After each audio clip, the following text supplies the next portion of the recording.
Assalomu alaykum do'stlar, omonmisizlar, charchamayapsizlarmi? Kamina G'ayrat Mahmudov. Sizlar bilan ko'rishib turganimizdan xursandmiz do'stlar. Bugun biz oilamizda, hayotimizda quvonchli kun, shodiyona kun. Sababi bugun ikkinchi farzandim, qizalog'im Zahro qizi tug'ilgan kuni 1-mayda 2 ga kiryapti. Shuni nishonlagani o'zimiz Asakadagi Osiyo Jo'ja Asakamizda ochilgan oilaviy restoranga kelganmiz. Mana shu yerda nishonlayapmiz sen tug'ilgan kunni oilaviy, o'zimiznikilar. 3 kunlik video. Kattalashyapti oilamiz ham. Men o'zi bitta farzandman. To 23 ga kirgunimcha 3 kishi yashaganmiz oilada. Dadam, ayam, men. 23 yoshdan keyin 23 yoshda farzand ko'rib, shundan keyin ko'payib mana hozir Xudo xolasa 6 taga yetdik.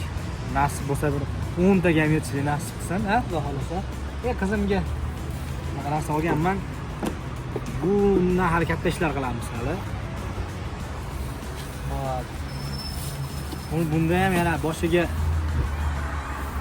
meni ojohat nima ko'rsatapanda boshiga kiyadigan kiyimlari и tortga sanjiydigan shamlari hamma olganmiz.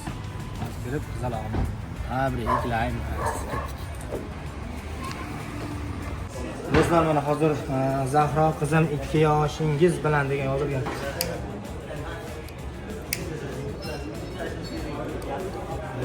Qani? Kettiga do'stlar. Ketdi do'stlar.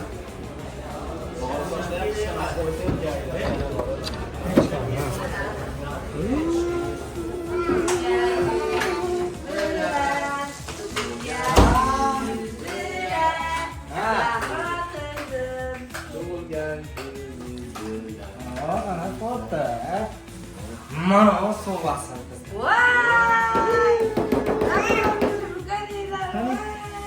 Hadi Zahra kızım. Bu sizga mana. Kim bu?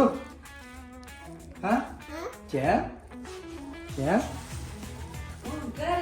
Mana sizga.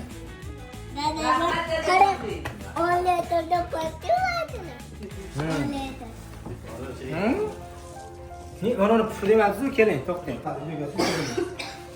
Sigirdim. Zahro, tegma.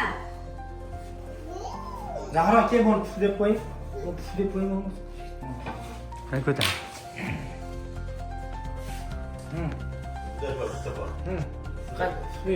Qani yaqin keling. Ko'z ochilib qo'ydi.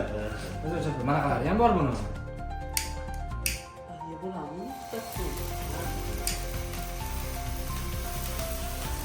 Ya. Tug'ilgan kuningiz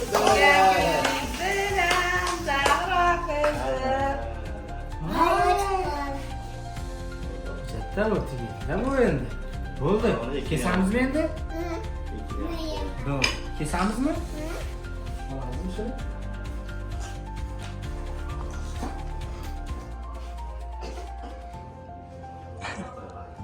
O'g'ilchalar